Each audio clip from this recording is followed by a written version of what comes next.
ನಮಸ್ತೆ ಸ್ನೇಹಿತರೆ, ಇವತ್ತು ನಾವು ದ್ವಿತೀಯ BA ಇಂಗ್ಲೀಷ್ ಪರೀಕ್ಷೆಯ ಅಂತಿಮ ತಯಾರಿಯನ್ನು ಮಾಡಿಕೊಳ್ಳುವ.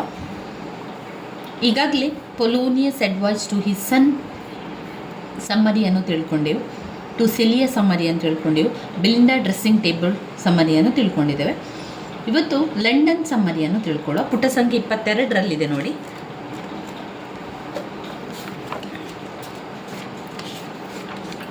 ಪುಟ ಸಂಖ್ಯೆ 22ರಲ್ಲಿ ವಿಲಿಯಂ ಬ್ಲೇಕ್ ಅವರು ಬರೆದಿರುವಂತಹ ಲಂಡನ್ ಪದ್ಯ ಇದೆ. ಇಲ್ಲಿ ನಾವು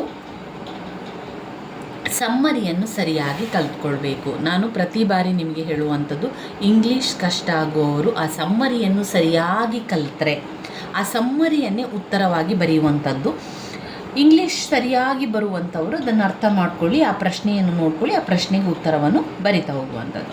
ಯಾರೆಲ್ಲ ಇಂಗ್ಲೀಷ್ ಗೊತ್ತೇ ಇಲ್ಲ, ಕಷ್ಟ ಆಗ್ತದೆ ಓದ್ಕೊಳ್ಳಿಕ್ಕೆ ಬರ್ಕೊಳ್ಳಿಕ್ಕೆ ಅಂತಾದರೆ ನೀವು ಸಮ್ಮರಿಯನ್ನು ಬಾಯ್ಪಾಠ ಮಾಡಿ ಕಲೀರಿ, ಆ ಸಮ್ಮರಿಯನ್ನು ಉತ್ತರವಾಗಿ ಬರಿತಾ ಹೋಗುವಂಥದ್ದು.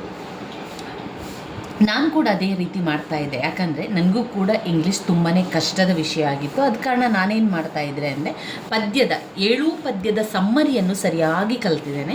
7 ಪದ್ಯದ ಸಮ್ಮರಿಯನ್ನು ಬಾಯ್ಪಾಠ ಮಾಡಿ ಕಲ್ತಿರುವಂಥದ್ದು. ಅದೇ ರೀತಿ 2-3 ಪಾಠಗಳನ್ನು ಕಲ್ತಿರುವಂಥದ್ದು. ಒಂದು ಡ್ರಾಮಾ, ಜೂಲಿಯಸ್ ಸೀಸರ್ ಡ್ರಾಮದ ಸಮ್ಮರಿಯನ್ನು ಸರಿಯಾಗಿ ಕಲ್ತಿದ್ದೇನೆ. ಆಮೇಲೆ ಗ್ರಾಮರನ್ನು ಅಷ್ಟಾಗಿ ನೋಡಿಕೊಳ್ಳಿಲ್ಲ, ಕೆಲವೊಂದಷ್ಟನ್ನು ಮಾತ್ರ ನಾನು ನೋಡಿಕೊಂಡಿರುವಂಥದ್ದು. ಇಲ್ಲಿ ಲಂಡನ್ ಪದ್ಯದ ಸಮ್ಮರಿಯನ್ನು ತಿಳ್ಕೊಳ್ಳುವ.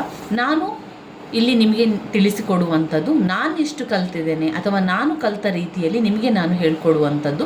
ಅದರಲ್ಲಿ ನಿಮಗೆ ಇನ್ನೂ ವಿವರಣೆ ಬೇಕು ಅಂತ ಅನಿಸಿದರೆ ಬೇರೆ ಕಡೆಯಲ್ಲಿ ನೋಡಿಕೊಳ್ಳಿ, ಅಥವಾ ಬೇರೆ ಯಾವುದಾದ್ರೂ ಪುಸ್ತಕಗಳು, ಗೈಡ್ಗಳ ಪುಸ್ತಕಗಳೆಲ್ಲ ನಿಮಗೆ ಸಿಕ್ಕಿದರೆ ಅದರಲ್ಲಿ ಓದ್ಕೊಳ್ಳಿ. ಇಲ್ಲಿ ನಾನು ನಿಮಗೆ ತಿಳಿಸ್ಕೊಡುವಂಥದ್ದು ನಿಮಗೂ ಕೂಡ ಒಂದು ಸ್ವಲ್ಪ ಸಹಾಯ ಆಗಲಿ ಎನ್ನುವಂಥ ಕಾರಣದಿಂದಾಗಿ ನಾನು ಕಲಿತ ರೀತಿಯಲ್ಲಿ ನಿಮಗೆ ನಾನು ತಿಳಿಸ್ಕೊಡುವಂಥದ್ದು. ನೀವು ಕೆಲವರು ಹೇಳ್ತಾ ಇದ್ರಿ ಇದರಲ್ಲಿ ಇನ್ನೂ ಜಾಸ್ತಿ ವಿವರಣೆ ಬೇಕು ಅಂತ ನೀವು ಕೇಳ್ತಾ ಇದ್ರಿ. ನನಗೆ ಇಷ್ಟೇ ನಿಮಗೆ ಹೇಳ್ಕೊಡ್ಲಿಕ್ಕೆ ಸಾಧ್ಯ ಆಗುವಂಥದ್ದು. ಆದಷ್ಟು ಪ್ರಯತ್ನವನ್ನು ಮಾಡಿ ನಿಮಗೆ ನಾನು ತಿಳಿಸ್ಕೊಟ್ಟಿದ್ದೇನೆ. ನಾನು ಕಲಿತ ರೀತಿಯಲ್ಲಿ ನಿಮಗೆ ನಾನು ತಿಳಿಸ್ಕೊಡುವುದು ಯಾಕೆ ಅಂದರೆ, ನಾನು ಇಂಗ್ಲೀಷ್ ವಿಷಯವನ್ನು ಓದ್ಕೊಳ್ಬೇಕಾದ್ರೆ ಯಾರೂ ಹೇಳ್ಕೊಡುವರು ಇರಲಿಲ್ಲ. ನಾವು ಯಾವಾಗ KSUನಲ್ಲಿ ವಿದ್ಯಾಭ್ಯಾಸವನ್ನು ಮಾಡ್ತೇವೆ, ಇಲ್ಲಿ ನಮಗೆ ಯಾರು ಕೂಡ ಹೇಳ್ಕೊಡ್ಲಿಕ್ಕೆ ಇರೋದಿಲ್ಲ, ನಾವೇ ಓದ್ಕೊಳ್ಬೇಕು. ನಾನು ಓದ್ಕೊಳ್ಳುವಂಥ ಸಂದರ್ಭದಲ್ಲಿ ನನಗೆ ಯಾವುದೇ ರೀತಿಯ ಸಹಾಯ ಇರಲಿಲ್ಲ, ಯಾರು ಕೂಡ ಹೇಳ್ಕೊಡುವವರು ಇರಲಿಲ್ಲ. ನಾನೇ ಅದನ್ನು ನೋಡಿಕೊಂಡು ಹುಡುಕಿ ಅದರ ವಿವರಣೆಯನ್ನು, ಅದರ ಒಂದು ಸಮ್ಮರಿಯನ್ನು ಕಲ್ತಿರುವಂಥದ್ದು. ನಾನೇ ಸಮ್ಮರಿಯನ್ನು ಬರ್ಕೊಂಡು ಅದನ್ನು ಪಾಯಿಂಟ್ಸ್ ರೀತಿಯಲ್ಲಿ ಬರೆದು ಓದ್ಕೊಂಡಿರುವಂಥದ್ದು. ನಿಮಗೂ ತುಂಬ ಜನರಲ್ಲಿ ಇಂಗ್ಲೀಷ್ ತುಂಬಾ ಕಷ್ಟ ಆಗೋರು ಇರ್ತೀರಾ. ನಿಮಗೂ ಇಂಗ್ಲೀಷ್ ಕಷ್ಟ ಅಂತ ಆದಾಗ ಇದನ್ನು ಓದ್ಕೊಳ್ಳಿಕ್ಕೆ ಈ ಟೆಕ್ಸ್ಟ್ ಬುಕ್ಕನ್ನು ನೋಡಿಕೊಂಡ್ರೆ ತುಂಬಾ ಟೆನ್ಷನ್ ಆಗ್ತದೆ, ಯಾಕಂದರೆ ಅದರಲ್ಲಿ ಅಷ್ಟೂ ಇದೆ, ಅದು ಕೆಲವೊಂದು ಏನು ಕೂಡ ಅರ್ಥ ಕೂಡ ಆಗೋದಿಲ್ಲ. ಅಂತಹ ಸಂದರ್ಭದಲ್ಲಿ ನಮಗೆ ಬೇರೆ ಕೆಲಸಗಳಿರ್ತದೆ, ಆ ಕೆಲಸದ ಜೊತೆಗೆ ಇದನ್ನು ಹುಡುಕೊಂಡು ಓದ್ಕೊಳ್ಳಿಕ್ಕೆ ಕೂತ್ಕೊಳ್ಳಿಕ್ಕೂ ಕೂಡ ಸಮಯ ಕೂಡ ಇರೋದಿಲ್ಲ. ಆ ಒಂದು ಕಾರಣದಿಂದಾಗಿ ನಿಮಗೆಲ್ಲರಿಗೂ ಸಹಾಯ ಆಗಲಿ, ಯಾರಿಗೆಲ್ಲ ಅದು ಕಷ್ಟ ಅಂತ ಆಗ್ತದೆ, ಯಾರಿಗೆಲ್ಲ ಓದ್ಕೊಳ್ಳಿಕ್ಕೆ ಸಮಯ ಇಲ್ಲ, ಅವರಿಗೂ ಒಂದು ಸಹಾಯ ಆಗಲಿ ಎನ್ನುವ ಕಾರಣದಿಂದಾಗಿ ನಾನು ಓದ್ಕೊಂಡಿರುವ ರೀತಿಯಲ್ಲಿ ನಿಮಗೆ ನಾನು ವಿವರಿಸಿದ್ದೇನೆ. ನನಗೆ ಸಾಧ್ಯ ಆದಷ್ಟು ರೀತಿಯಲ್ಲಿ ವಿವರಿಸಿದ್ದೇನೆ. ಏನಾದರೂ ಅವುಗಳಲ್ಲಿ ತಪ್ಪುಗಳಿದ್ದರೆ ಕ್ಷಮಿಸಬೇಕು. ಹಾಗೆ ಅದರಲ್ಲಿ ನಾನು ಪಾಯಿಂಟ್ಸ್ ಮಾಡಿಕೊಂಡು ಓದ್ಕೊಂಡಿರುವಂಥದ್ದು. ನೀವು ಅದೇ ರೀತಿ ಓದ್ಕೊಳ್ತೀನಿ ಅಂತಂದರೆ ಅದನ್ನು ನೀವು ಬರ್ಕೊಳ್ಳಿ ಪಾಯಿಂಟ್ಸನ್ನು. ಇಲ್ಲ ಅಂತಾದರೆ ನೀವು ಬೇರೆ ಒಂದು ಸಮ್ಮರಿಗಳನ್ನು ಅಥವಾ ಬೇರೆ ಪುಸ್ತಕಗಳಲ್ಲಿರುವಂಥ ವಿವರಣೆಯನ್ನು ನೋಡ್ಕೊಳ್ಬೋದು. ಇಲ್ಲಿ ಲಂಡನ್ ಪದ್ಯದಲ್ಲಿ ಏನು ವಿಷಯ ಇದೆ ಅಂತ ಹೇಳಿದರೆ, ಲಂಡನ್ನಲ್ಲಿ ಆದಂತಹ ಕೈಗಾರಿಕಾ ಕ್ರಾಂತಿಯ ಬಗ್ಗೆ ಈ ಒಂದು ಪದ್ಯ ಹೇಳಿರುವಂಥದ್ದು. ಇಲ್ಲಿ ಅನಾಲಿಸಿಸಲ್ಲಿ ಸ್ವಲ್ಪ ವಿಚಾರ ಇದೆ ನೋಡಿ. ಪುಟ ಸಂಖ್ಯೆ 32ರನ್ನು ನೋಡಿದಾಗ ಅದರಲ್ಲಿ ನಿಮಗೆ ಸ್ವಲ್ಪ ವಿವರಣೆ ಸಿಗ್ತದೆ. ನಾವು ಇಲ್ಲಿ ಓದ್ಕೊಳ್ಬೇಕಾಗಿರುವಂಥ ವಿಚಾರ ಏನು ಅಂದರೆ, ಲಂಡನ್ ಪದ್ಯದಲ್ಲಿ ವಿಲಿಯಂ ಬೇಕ್ ಅವರು ಏನು ಹೇಳಿದ್ದಾರೆ ಅಂದರೆ, ಇಂಡಸ್ಟ್ರಿಯಲ್ ರಿವಲ್ಯೂಷನ್ ಆಗಿದೆ. ಇಂಡಸ್ಟ್ರಿಯಲ್ ರಿವಲ್ಯೂಷನ್ ಅಂದರೆ ಏನು? ಕೈಗಾರಿಕಾ ಕ್ರಾಂತಿ ಆಗಿರುವಂಥದ್ದು. ವಿಲಿಯಂ ಬ್ಲೇಕ್ಸ್ ಅವರ ಲಂಡನ್ ಪದ್ಯದಲ್ಲಿ ಇಂಡಸ್ಟ್ರಿಯಲ್ ರಿವಲ್ಯೂಷನ್ನ ಬಗ್ಗೆ ಸಂಪೂರ್ಣವಾಗಿ ವಿವರಿಸುವಂಥದ್ದನ್ನು ಕಾಣ್ಬೋದು. ಅವರ ಪದ್ಯ ಈ ರೀತಿಯಾಗಿದೆ ನೋಡಿ. ಲಂಡನ್ ಪದ್ಯದ ನೋಡಿ, ಒಂದು ಲಂಡನ್ ಪದ್ಯವನ್ನು ನೋಡ್ಕೊಳ್ಳಿ. ಲಂಡನ್ ಪದ್ಯದಲ್ಲಿ ಅವರು ಸಂಪೂರ್ಣವಾಗಿ ಲಂಡನ್ನಲ್ಲಿ ಆದಂತಹ ರಿವಲ್ಯೂಷನನ್ನು ಹೇಳುವಂಥದ್ದು. ರಿವಲ್ಯೂಷನ್ ಅಂದರೆ ಕೈಗಾರಿಕಾ ಕ್ರಾಂತಿ ಆಗಿರುವಂಥದ್ದು. ಏನೆಲ್ಲ ಕೈಗಾರಿಕಾ ಕ್ರಾಂತಿ ಆಗಿದೆ ಇಲ್ಲಿ. ಲೇಖಕರು ಅಲ್ಲಿ ಲಂಡನ್ನಲ್ಲಿ ಇದ್ದಂತಹ ಸಂದರ್ಭದಲ್ಲಿ ಅವರು ಫ್ಯಾಕ್ಟ್ರಿ ಹತ್ರ ಹೋದಂತಹ ಸಂದರ್ಭದಲ್ಲಿ ಎಲ್ಲವನ್ನು ಕೂಡ ನೋಡ್ತಾರೆ. ಅಲ್ಲಿನ ಕಷ್ಟಗಳನ್ನು, ಪರಿಸ್ಥಿತಿಗಳನ್ನು ಅರ್ಥ ಮಾಡ್ಕೊಳ್ತಾರೆ. ಅಲ್ಲಿನ ಆ ಒಂದು ಕೈಗಾರಿಕಾ ಕ್ರಾಂತಿಯ ಬಗ್ಗೆ ವಿವರಿಸ್ತಾ ಹೋಗುವಂಥದ್ದನ್ನು ಕಾಣ್ಬೋದು. ಮೊದಲಿಗೆ ಅವರು ನೋಡುವಂಥದ್ದು ಚೈಲ್ಡ್ ಲೇಬರ್ ಅಂದರೆ ಸಣ್ಣ ಮಕ್ಕಳು ಕೆಲಸಕ್ಕೆ ತೊಡಗಿಕೊಂಡಿರುವಂಥದ್ದು, ಸಣ್ಣ ಮಕ್ಕಳನ್ನು ಕೆಲಸಕ್ಕೆ ಹಾಕಿಕೊಂಡಿರುವಂಥದ್ದು. ಫ್ಯಾಕ್ಟ್ರಿಯಲ್ಲಿ ಅವರಿಗೆ ಯಾವ ಕೆಲಸವನ್ನು ಕೊಡ್ತಾರೆ ಅಂದರೆ ಚಿಮಿನಿ ಸ್ವೀಪರ್ ಅಂದರೆ ಗುಡಿಸುವವರು. ಆ ಒಂದು ಚಿಮಿನಿಯನ್ನು ಕ್ಲೀನ್ ಮಾಡುವಂತಹ ಕೆಲಸವನ್ನು ಮಕ್ಕಳಿಗೆ ಕೊಡ್ತಾರೆ. ಅಲ್ಲಿ ಮಕ್ಕಳನ್ನೆಲ್ಲ ಆ ಕೆಲಸಕ್ಕೆ ಹಾಕಿಕೊಂಡಿರ್ತಾರೆ. ಯಾಕಂದರೆ ಆ ಚಿಮಿನಿ ಚಿಕ್ಕದಾಗಿ ಕೊಳವೆಯ ರೀತಿಯಲ್ಲಿರ್ತದೆ. ಅದರ ಒಳಗೆ ದೊಡ್ಡವರಿಗೆ ಯಾರಿಗೂ ಕೂಡ ಹೋಗಿ ಕ್ಲೀನ್ ಮಾಡಲಿಕ್ಕೆ ಸಾಧ್ಯ ಆಗುವುದಿಲ್ಲ. ಅಂತಹ ಸಂದರ್ಭದಲ್ಲಿ ಮಕ್ಕಳು ಅದರೊಳಗಡೆ ಹೋಗಿ ಅದರೊಳಗಿರುವಂತಹ ಬೂದಿ ಕರಿಗಳನ್ನೆಲ್ಲ ಕ್ಲೀನ್ ಮಾಡಿ ಬರಲಿಕ್ಕೆ ಸಹಾಯ ಆಗ್ತದೆ ಎನ್ನುವ ಕಾರಣದಿಂದಾಗಿ ಲಂಡನ್ನಲ್ಲಿ ಫ್ಯಾಕ್ಟರಿಗಳಲ್ಲಿ ಚಿಮಿನಿ ಕೆಲಸಕ್ಕೆ ಮಕ್ಕಳನ್ನು ನೇಮಕವನ್ನು ಮಾಡ್ತಾರೆ. ಚೈಲ್ಡ್ ಲೇಬರ್ ಮೊದಲನೆಯ ಪಾಯಿಂಟ್ಸ್ ಏನು? ಮೊದಲನೆಯ ಪಾಯಿಂಟ್ ಚೈಲ್ಡ್ ಲೇಬರನ್ನು ಆಯ್ಕೆ ಮಾಡಿಕೊಳ್ಳುವಂಥದ್ದು, ಚೈಲ್ಡ್ ಲೇಬರನ್ನು ಹಾಕುವಂಥದ್ದು. ಚಿಮಿನಿ ಸ್ವೀಪರ್ ಆಗಿ ಚೈಲ್ಡ್ ಲೇಬರ್ ಇರ್ತಾರೆ. ಅದಾದ ನಂತರ there are facing many problems. ಆ ಮಕ್ಕಳು ತುಂಬಾ ಕಷ್ಟಗಳನ್ನು ಅನುಭವಿಸ್ತಾರೆ, ತುಂಬ ನೋವನ್ನು ಅನುಭವಿಸ್ತಾರೆ, ಆರೋಗ್ಯದಲ್ಲಿ ಏರುಪೇರಾಗ್ತದೆ. ಅವರು ಆ ಒಂದು ಚಿಮಿನಿಯ ಒಳಗೆ ಹೋಗಿ ಅಲ್ಲಿ ಕ್ಲೀನ್ ಮಾಡುವ ಕಾರಣ ಅಲ್ಲಿ ಧೂಳು, ಆಮೇಲೆ ಅಲ್ಲಿ ಆ ಒಂದು ಹೊಗೆಯ ಇದು ಇರುವ ಕಾರಣ ಉಸಿರಾಟದ ತೊಂದರೆಗಳೆಲ್ಲ ಮಕ್ಕಳಿಗೆ ಆರಂಭ ಆಗ್ತದೆ.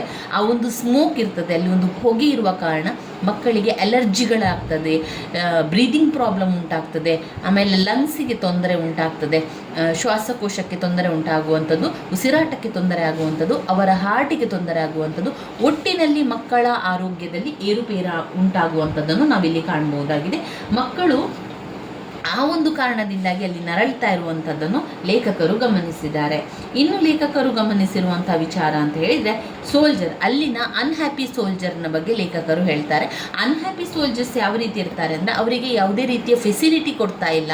ಅಲ್ಲಿನ ಒಂದು ಜಾಗದಲ್ಲಿ ಸೋಲ್ಜರ್ಸಿಗೆ ಅವರನ್ನು ಸಿಕ್ಕಾಪಟ್ಟೆ ದುಡಿಸುವಂಥದ್ದು, ಕೆಲಸಗಳನ್ನು ಮಾಡಿಸುವಂಥದ್ದು, ಆದರೆ ಅವರಿಗೆ ಆ ಕೆಲಸಕ್ಕೆ ತಕ್ಕಂತೆ ಸಂಬಳವನ್ನು ಕೊಡದಿರುವಂಥದ್ದು, ಅವರಿಗೆ ಎಲ್ಲ ರೀತಿಯ ಫೆಸಿಲಿಟಿ ಅವಕಾಶವನ್ನು ಕೊಡದೇ ಇರುವಂಥದ್ದು, ಅವರಿಗೆ ಜೀವನವನ್ನು ಮಾಡಲಿಕ್ಕೆ ಬೇಕಾದಂತಹ ಸವಲತ್ತುಗಳನ್ನು ಕೊಡದೇ ಇದ್ದಾಗ ಅವರು ಅನ್ಹ್ಯಾಪಿಯಿಂದಾಗಿ ಅವರು ದೇಶವನ್ನು ಕಾಯಲಿಕ್ಕೂ ಕೂಡ ಅವರಿಗೆ ಆಸಕ್ತಿ ಇಲ್ಲದ ರೀತಿಯಲ್ಲಿ ಅವರು ಇರ್ತಾರೆ. ಇನ್ನು ಲೇಖಕರು ಕಾಣ್ತಾರೆ ಆ ಬೀದಿಯಲ್ಲಿ ಅವರು ಯಾರನ್ನು ಕಾಣ್ತಾ ಇದ್ದಾರೆ ಅಂತ ಅಂದರೆ ಮಿಡ್ ನೈಟ್ ಸ್ಟ್ರೀಟಲ್ಲಿ ವೇಶ್ಯರನ್ನು ಕಾಣ್ತಾ ಇದ್ದಾರೆ. ವೇಶ್ಯರು ಅವರು ಚಿಕ್ಕ ಚಿಕ್ಕ ಮಕ್ಕಳನ್ನು ಹಿಡಿದುಕೊಂಡು ನಿಂತಿದ್ದಾರೆ. ಅವರ ನ್ಯೂ ಬೋರ್ನ್ ಇನ್ಫ್ಯಾಂಟ್ ಫಿಯರ್ಸ್, ಅವರ ಒಂದು ಮಕ್ಕಳು, ಚಿಕ್ಕ ಮಕ್ಕಳು ಅಂದರೆ ಒಂದು ತಿಂಗಳ ಮಗು ಅಥವಾ 15 ದಿನದ ಮಗು, 20 ದಿನದ ಮಗು, ಈ ರೀತಿಯ ಪುಟಾಣಿ ಮಕ್ಕಳನ್ನು ಕರೆದುಕೊಂಡು ಅವರು ತಮ್ಮ ಕೆಲಸವನ್ನು ಮುಂದುವರಿಸುವಂಥದ್ದನ್ನು ಕಾಣ್ಬೋದು. ಆ ಮಕ್ಕಳು ಅಳುತ್ತಾ ಇರ್ತಾರೆ, ಹಾಲು ಬೇಕು ಅಂತ ಅಳುತ್ತಾ ಇರುವಂಥ ಸಂದರ್ಭ, ಅವರು ತಮ್ಮ ಕೆಲಸಗಳ ಒತ್ತಡದಲ್ಲಿರ್ತಾರೆ. ಇದನ್ನೆಲ್ಲ ಕೂಡ ಲೇಖಕರು ವಿಲಿಯಂ ಬ್ಲೇಕ್ ಅವರು ಗಮನಿಸಿದ್ದಾರೆ. ಅದು ಲಂಡನ್ನಲ್ಲಿ. ಇಲ್ಲಿ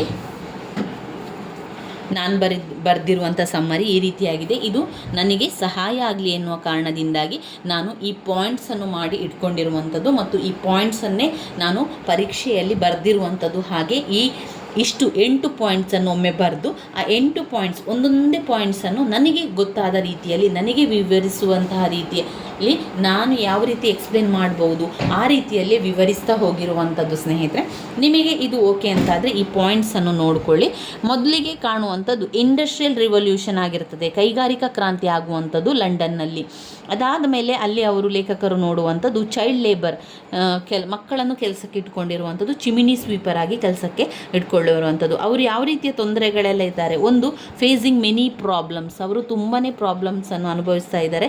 ಹೆಲ್ತ್ ಪ್ರಾಬ್ಲಮ್ಸ್ ಆಗ್ತಾ ಇದೆ, ಬ್ರೀದಿಂಗ್ ಪ್ರಾಬ್ಲಮ್ ಆಗ್ತಾ ಇದೆ, ಸ್ಮೋಕ್, ಅವರಿಗೆ ಒಂದು ಹೊಗೆ ಇದು ತೊಂದರೆಗಳು. ಅದಾದಮೇಲೆ ನೋಡುವಂಥದ್ದವರು ಸೋಲ್ಜರನ್ನು. ಸೋಲ್ಜರ್ ಯಾವ ರೀತಿ ಇದ್ದಾರೆ, ಅವರು ಅನ್ಹ್ಯಾಪಿ ಸೋಲ್ಜರ್ ಆಗಿರ್ತಾರೆ. ಸೋಲ್ಜರ್ನ ಬಗ್ಗೆ ವಿವರಿಸ್ತಾ ಹೋಗಿ. ಅದಾದ ಮೇಲೆ ನ್ಯೂಬಾರ್ನ್ ಇನ್ಫ್ಯಾಂಟಿಯರ್ಸ್ ಎಲ್ಲಿ ನೋಡ್ತಾರೆ ಅವರು, ಆ ಒಂದು ಸಣ್ಣ ಶಿಶುಗಳು ಅಳ್ತಾ ಇರ್ತಾರೆ, ರೋದನೆ ಪಡ್ತಾ ಇರ್ತಾರೆ, ಹಾಲು ಬೇಕು ಎನ್ನುವಂಥ ಒಂದು ಕೂಗಾಟ ಅವರಲ್ಲಿ ಆಗ್ತಾ ಇರ್ತದೆ. ಅದನ್ನು ಲೇಖಕ ಎಲ್ಲಿ ನೋಡಿರ್ತಾರೆ, ಮಿಡ್ ನೈಟ್ ಸ್ಟ್ರೀಟಲ್ಲಿ ಯಾರ ಮಕ್ಕಳಾಗಿರ್ತಾರೆ, ಅವರು ವೇಶ್ಯ ಮಕ್ಕಳಾಗಿರ್ತಾರೆ. ಈ ಒಂದು ಇಷ್ಟು ಅವರು ಲಂಡನ್ ಎನ್ನುವಂತಹ ಪದ್ಯದಲ್ಲಿ ಕಾಣುವಂತಹ ವಿಚಾರವಾಗಿದೆ. ಇದರಲ್ಲಿ 8 ಪಾಯಿಂಟ್ಸ್ಗಳಿದೆ. ಈ 8 ಪಾಯಿಂಟ್ಸ್ಗಳನ್ನು ನೋಡ್ಕೊಳ್ಳಿ. ಹಾಗೆಯೇ ಯಾವುದಾದ್ರೂ ನೀವು ಎನೋಟೇಟಿಗೆ ಬಂದಾಗ ಅಲ್ಲಿ ಅವರು ಏನು ಕೊಡ್ತಾರೆ ಅಂತ ಹೇಳಿದರೆ, ಕೆಲವೊಮ್ಮೆ ಚಿಮಿನಿ ಸ್ವೀಪರ್ ಅಂತ ಕೊಡ್ತಾರೆ, ಅಥವಾ ಒಂದು ಇನ್ಫ್ಯಾಂಟ್ ನ್ಯೂ ಬೋರ್ನ್ ಬೇಬೀಸ್ನ ಟಿಯರ್ಸ್ ಅಂತ ಕೊಡ್ತಾರೆ, ಅಥವಾ breathing problem, health problem, child labours ಅಂತ ಕೊಡ್ತಾರೆ. ಎಕ್ಸಾಂಪಲ್ ಆಗಿ ನಿಮಗೆ ನಾನೊಂದು ತೋರಿಸ್ತೇನೆ. ಈ ಹಳೆಯ ಪ್ರಶ್ನೆ ಪತ್ರಿಕೆಯಲ್ಲಿ ನೋಡಿ, ಎನೋಟೇಟ್ ಬಂದಿದೆ. ಇದರಲ್ಲಿ ನೀವು ನೋಡ್ಬೋದು, how the chimney sweepers cry every blackening church appals ಅಂತ ಬಂದಿದೆ. ಆದರೆ ಈಗ ನಿಮಗೇನು ಗೊತ್ತಾಯಿತು ನೋಡಿ, ಇದು ಯಾವ ಪದ್ಯದಿಂದ ಬಂದಿದೆ, ಇದು ಲಂಡನ್ ಎನ್ನುವಂಥ ಪೊಯಟ್ರಿಯಿಂದ ಬಂದಿದೆ. This line is selected by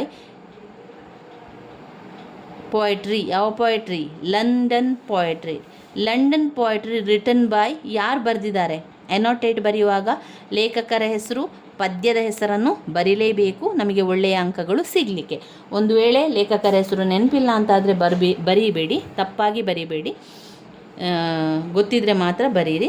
chimney sweeper ಅಂತ ಬಂದ ಕೂಡಲೇ ನಮಗೆ ನೆನಪಾಗುವಂಥದ್ದು ಅದು ಲಂಡನ್ ಪದ್ಯ ಆಗಿದೆ. ಲಂಡನ್ ಪದ್ಯವನ್ನು ಬರೆದವರು ಯಾರು, ಲಂಡನ್ ಪದ್ಯವನ್ನು ಬರೆದವರು ವಿಲಿಯಂ ಬ್ಲೇಕ್ ಅವರು ಲಂಡನ್ ಪದ್ಯವನ್ನು ಬರೆದಿದ್ದಾರೆ. ಇದರ ಸಾರಾಂಶವನ್ನು ನೋಡಿಕೊಂಡು ಬರ್ಕೊಳ್ಳಿ, ಇಲ್ಲಾಂದರೆ ಸ್ಕ್ರೀನ್ಶಾಟ್ ಆದರೂ ತಗೊಳ್ಳಿ. ನಿಮಗೆ ಯಾವುದು ಸುಲಭ ಅಂತ ಅನಿಸ್ತದೆ ಅದನ್ನು ಆಯ್ಕೆ ಮಾಡಿಕೊಂಡು ಓದ್ಕೊಳ್ಳಿ ಸ್ನೇಹಿತರೆ, ಸರಿಯಾ? ಇನ್ನು ಹೆಚ್ಚಿನ ವಿವರಣೆ ಬೇಕು ಅಂತಾದರೆ ನೀವು ನಿಮ್ಮ ಬೇರೆ ಪುಸ್ತಕಗಳಲ್ಲಿದ್ದರೆ ನೋಡ್ಕೊಳ್ಳಿ ಸ್ನೇಹಿತರೆ. ನನಗೆ ಎಷ್ಟು ವಿವರಣೆಯನ್ನು ಕೊಡಲಿಕ್ಕೆ ಆಗ್ತದೆ ಅಷ್ಟನ್ನು ನಿಮಗೆ ನಾನು ಕೊಟ್ಟಿದ್ದೇನೆ. ನನಗೆ ಹೇಳಿಕೊಡಲಿಕ್ಕೆ ಎಷ್ಟು ಸಾಧ್ಯ ಆಗ್ತಾ ಇದೆ ಅದನ್ನು ಮಾತ್ರ ನಿಮಗೆ ಹೇಳಿಕೊಡುವಂಥದ್ದು. ಅದು ನಿಮ್ಮ ಒಂದು ಉಪಯೋಗ ಆಗಲಿ, ನಿಮಗೆಲ್ಲರಿಗೂ ಕೂಡ ಒಂದು ಸಣ್ಣ ಸಹಾಯ ಆಗಲಿ ಎನ್ನುವ ಕಾರಣದಿಂದಾಗಿ ಮಾತ್ರ. ನಿಮಗೆ ಇದರಲ್ಲಿ ಇನ್ನಷ್ಟು ವಿಚಾರಗಳು ಹೇಳ್ತಾ ಇಲ್ಲ, ಸ್ವಲ್ಪ ವಿಚಾರ ಇವರು ಹೇಳಿದ್ದಾರೆ ಅಂತ ಅಂದ್ಕೊಂಡ್ರೆ ನನಗೆ ಇದರಿಂದ ಹೆಚ್ಚು ಹೇಳಲಿಕ್ಕೆ ಇಲ್ಲಿ ಸಮಯ ಕೂಡ ಇಲ್ಲ. ಹಾಗೆ ಅದಕ್ಕೆ ಹೆಚ್ಚಿನ ಇನ್ನಷ್ಟು ತಯಾರಿಗಳನ್ನು ಕೂಡ ಮಾಡಿಕೊಳ್ಬೇಕಾಗ್ತದೆ. ನಮಗೆ ಎಲ್ಲ ವಿಷಯವನ್ನು ಕೂಡ ಪರೀಕ್ಷೆಯ ತಯಾರಿಯನ್ನು ಮಾಡಿಕೊಳ್ಳುವಾಗ ಎಲ್ಲವನ್ನು ಕೂಡ ಮಾಡ್ಕೊಳ್ಳಿಕ್ಕೆ ಸಾಧ್ಯ ಆಗೋದಿಲ್ಲ. ನನ್ನ ಇನ್ನಿತರ ಕೆಲಸಗಳ ಜೊತೆಗೆ ನಾನು ಈ ಒಂದು ಕೆಲಸಗಳನ್ನು ಮಾಡೋದ್ರಿಂದ ನನಗೂ ಕೂಡ ಸಮಯದ ಅಭಾವ ಇದೆ. ಆದರೂ ಕೂಡ ನಿಮಗೆಲ್ಲರೂ ಪರೀಕ್ಷೆಗೆ ಒಂದು ಸಹಾಯ ಆಗಲಿ, ಪ್ರತಿಯೊಬ್ಬರೂ ಕೂಡ ಪಾಸಾಗಬೇಕು, ಪದವಿಯನ್ನು ಪಡಿಬೇಕು ಎನ್ನುವಂಥ ದೃಷ್ಟಿಯಿಂದ ಮಾತ್ರ ನಾನಿದು ಮಾಡ್ತಾ ಇರುವಂಥದ್ದು. ನೀವು ಕೂಡ ಅದಕ್ಕೆ ಯಾವ ರೀತಿ ನಿಮಗೆ ಬೇಕೋ ಆ ರೀತಿಯಾಗಿ ಓದ್ಕೊಳ್ಳಿ ಸ್ನೇಹಿತರೆ. ಇನ್ನು ಮುಂದಿನ ಪದ್ಯವನ್ನು ನಾವು ನೋಡಿದರೆ, ಒಡಿ ಆನ್ ಎ ಗ್ರೇಷಿಯನ್ ಅರ್ನ್, ಒಂದು ಮಡಕೆ ಅಂತ ಹೇಳ್ತೇವೆ ಅಥವಾ ಒಂದು ಪಾತ್ರದ ರೀತಿಯಲ್ಲಿ ಇರ್ತದಲ್ಲ, ಅದರ ಮೇಲಿರುವಂತಹ ಕಲೆಗಾರಿಕೆಯ ಬಗ್ಗೆ ಇಲ್ಲಿ ವಿವರಿಸುವಂಥದ್ದು ಈ ಪದ್ಯ. ನಾವು ಮುಂದೆ ಇದನ್ನು ನೋಡಿಕೊಳ್ಳುವ. ಜಾನ್ ಕೇಟ್ಸ್ ಅವರ ಒಡಿ ಆನ್ ಎ ಗ್ರೇಷಿಯನ್ ಅರ್ನ್, ಆ ಒಂದು ಪದ್ಯದ ಸಾರಾಂಶವನ್ನು ಕೂಡ ತಿಳ್ಕೊಳ್ಳುವ.